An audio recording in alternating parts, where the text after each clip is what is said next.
Ghosts are associated with hauntings. They manifest themselves in a vague sort of feeling which adheres to places or occasionally to objects. It's called Ghosts and Poltergeists, True Stories from Beyond the Grave by Paul Rowland and Rupert Matthews. Okay, so our family is kind of a superstitious family in general, and we're definitely not really skeptical. Yeah, we believe in a lot of things, and even if we don't believe in something, in a specific type of thing, in general, we think, anything is possible. Looking back on this story, sometimes in the past I've thought, well, maybe it wasn't real. Maybe I put a lot of different coincidences together to come to a conclusion that seemed more exciting, and not really, I didn't want it to be exciting, that's not why. But maybe I was just making a mountain out of a molehill or something like that. But I know that that was not the case, really looking at it and putting myself back in the shoes that I was in that night, back in 2009. I know I did not imagine what I heard, and that something weird definitely did happen, and that a lot of people won't believe necessarily that it was a haunting. My family has had a lot of kind of inexplicable happenings, but in reality, things that could definitely be deemed as hauntings. And like I said, we believe in the supernatural and things that aren't super easy to explain, especially in this day and age when everything is just always explained away with science or common sense, or it just makes it so much easier to believe in the simple and unexciting. Alright, so here I will get started with the actual story. One night, when I was 14 years old in the spring of 2009, I woke up in the middle of the night with my arm completely numb. I had been sleeping on it. Like in one of those Harry Potter stories, I don't remember which one, where he's in the middle of the Quidditch match and his arm is all wobbly, like it has no bone in it. Well, that's the way it is, obviously, when you sleep on it with no pillow for long enough, and I woke up because of that sensation. But then I realized that my pillow was at the bottom of my bed where my feet are. And I'm just like, okay, obviously the most reasonable explanation for that is that I threw it there in my sleep. But that's the weirdest thing ever, because before then I'd never done it, and I have never done that. I have never woken up and moved my pillow and put it somewhere else. My parents don't do that. My sister didn't do it. Nobody moved my pillow. And it's easy to just think, and really, the pillow moving didn't freak me out. It wasn't that. I had this really intense feeling that made me want to leave the room. I may have been slightly apprehensive because I believed in ghosts, and I was like, oh well, obviously that it was an explanation in my head that, maybe it's a ghost that moved my pillow. But that's not exactly the first thing you're actually going to actually believe. You're instead going to be thinking, well, I probably moved it, so the pillow thing is behind me, but I feel weird in this room right now. And after about 20 minutes of trying to go to sleep and ignore it, you're like, yeah, I'm moving. I'm going to sleep on the couch in the living room. That's what I did. You selfishly left your sister behind. Yep. My sister was sleeping on the top bunk in the room, sound asleep, and back then I was just a lot more, I don't know, caring, I guess, respectful, and I didn't wake her up even though I was so freaked out. And today I would do it like that, so quickly. I would just be like, Becca, Mom, Dad, and I would wake everyone up. But back then I didn't, because I was worried that they'd get mad at me and that they'd just say, go back to bed. And so I went into the living room, and for a long time I just laid awake, trying to get to sleep.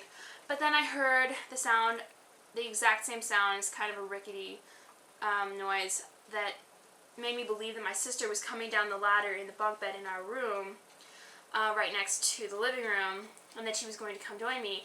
And I tell her what happened and how freaked out I was. And I waited, and it sounded like she took a lot longer to get down the ladder than she was supposed to. But, and then it sounded like footsteps walking across the room, and the footsteps lasted longer too. And no one ever came, no one left the room to join me in the living room. So, I was like, well, I know I heard her. I know that was her. So I'm just going to go in and talk to her. And I went into the room, and no one was off the bed. There was no one in there but Rebecca, as far as I could see. She was up on the top bunk. And, I was pretty freaked out because she was sound asleep and I'd heard those noises. So I just was like, what? That's crazy. I'm going back into the living room. I'm not coming back out. I'm not coming back into this room. I guess probably in my head at that point I was like, okay, that was weird, and I might have actually attributed it to maybe a ghost. I don't know. I've always been very superstitious, but yeah, and that point is probably when I was like, okay, ghost. I know I've always wanted to be haunted before.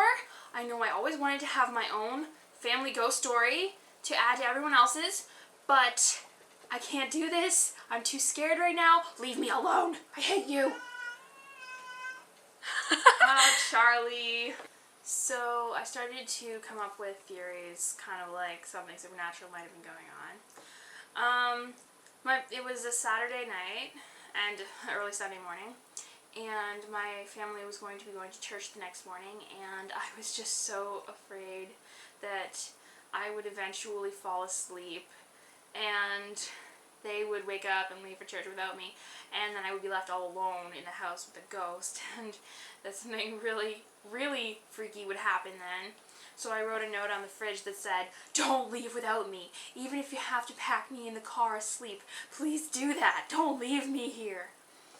And so I just hung out in the living room and couldn't fall asleep. Wasn't that interested in falling asleep at that point. And I just listened and was afraid. And eventually, I heard the footsteps some more. They were really heavy footsteps, kind of like someone was wearing heavy work boots and just walking across the room, walking. And I don't know if I heard them only twice throughout the night or 3 times, but that second time that I heard them, I was sitting in the hallway where my dog sleeps with her in between my parents' bedroom and my bedroom. And I heard it, and I was just like, oh my god, it's not going away. And like, kind of thinking, am I imagining it? Really? I have to listen closely. And it sounded just like someone with heavy work boots was walking back and forth in the bedroom right beside me. It wasn't going away, and I was like, oh my god, I can't believe this is happening. And I was too scared to move because, I don't know, what if the door just flew open and something really scary happened? So I just stayed silent with Princess, and I thought about opening my parents' door and just falling in and saying, help me, oh my god, this is so freaky. I didn't want to wake anyone up. I didn't want to have them tell me to just go back to sleep. So yeah, it happened definitely 3 times in a row that night. The second I was like, yeah, there was no one the first time. But this has to be Rebecca this time. This has to be, and I checked, and there was no one. Then the 3rd time was when I was sitting in the hallway with my dog. And I was like, I'm definitely not checking again because I get the message. It's not Rebecca. There's no way that I'm going to see what I want to see no matter how many different times I check. I didn't get any sleep that night, and eventually, once the sun had come up, I went and got my sister and I told her all about it, and she was pretty appalled that I'd actually left her in the room and that I didn't tell anybody about it. And it's difficult to explain to somebody who wasn't there because it doesn't sound that freaky. It's not the scariest kind of haunting or whatever story out there, but it definitely, and I'm the only one that can really believe it was really much because I'm the one who heard the footsteps and knows that's what it was. They were footsteps in my bedroom when no humans were in there except my sister sleeping on the top bunk. That's what happened that night. And I don't doubt it anymore, and I never will again. So this was really hard. I don't know, a lot of people who see this video might not really jump to the same conclusion as I jumped to, but whatever it means, it means. The end.